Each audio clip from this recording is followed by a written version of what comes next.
patawarin niyo po ako na nadala sa o na uto-uto sa panahon na yon na idamay ka po na walang katotohanan naman. Ma'am, taos ko sa kaloob-looban from my heart, I ask sorry. Sorry talaga po, ma'am. Kerwin Espinosa humingi ng tawad kay dating Senadora Leila de Lima, binulgar din ito ang di umano'y utos ni Bato at ni dating Pangulong Rodrigo Duterte.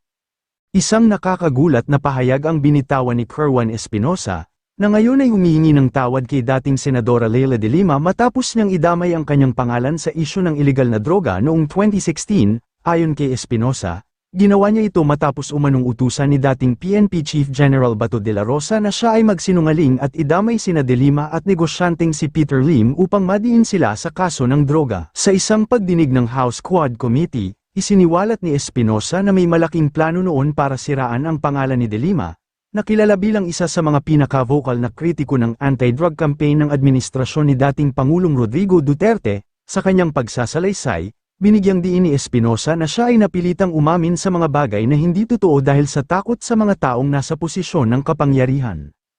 Humihingi ako ng paumanhin kay Senadora de Lima, mali ang ginawa ko, handa akong harapin kung anuman ang magiging aksyon niya. Sa kabila ng kanyang pagsisisi, alam niyang mahirap nang bawiin ang mga nangyari noong nakaraan. Patawarin niyo po ako na nadala sa o na uto-uto sa panahon na yon na idamay ka po na walang katotohanan naman.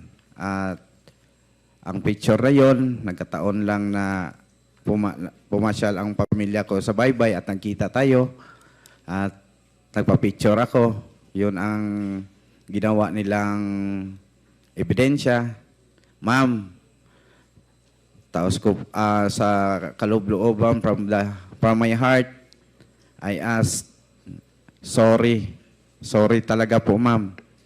At kung ano mang plano mo sa ginawa kong pagbuhat-buhat o sala o kalambigitan sa droga o unsay imong buhaton, andam ko mo dawat, ma'am. Pero ang ako alang ihangyo, mangayo ko nimo pasaylo sa akong gibuhat.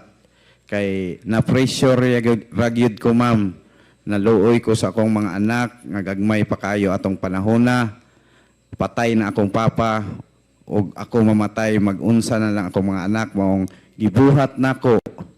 Nga buhat-buhatan ka o magtumo-tumo o istorya kabahin sa kalambigitan sa droga. Once again, sorry kayo, ma'am. Handa po akong harapin kung ano ang plano mo sa akin po. Ang sabi po ni Kerwin Espinosa, siya ho ay humihingi ng kapatawaran kay Senator Leila de Lima sa kanyang ginawang mga statement implicating her sa usapin tungkol sa droga at gumawa ng kwento, no? Gumawa sila ng kwento para masama dun sa kwento, sa narrative ng pagkaka-involved ni Senator de Lima sa usapin sa droga. At sabi naman niya na handa rin siyang harapin kung ano man yung aksyon na gagawin ni Senator de Lima kay Kerwin Espinosa.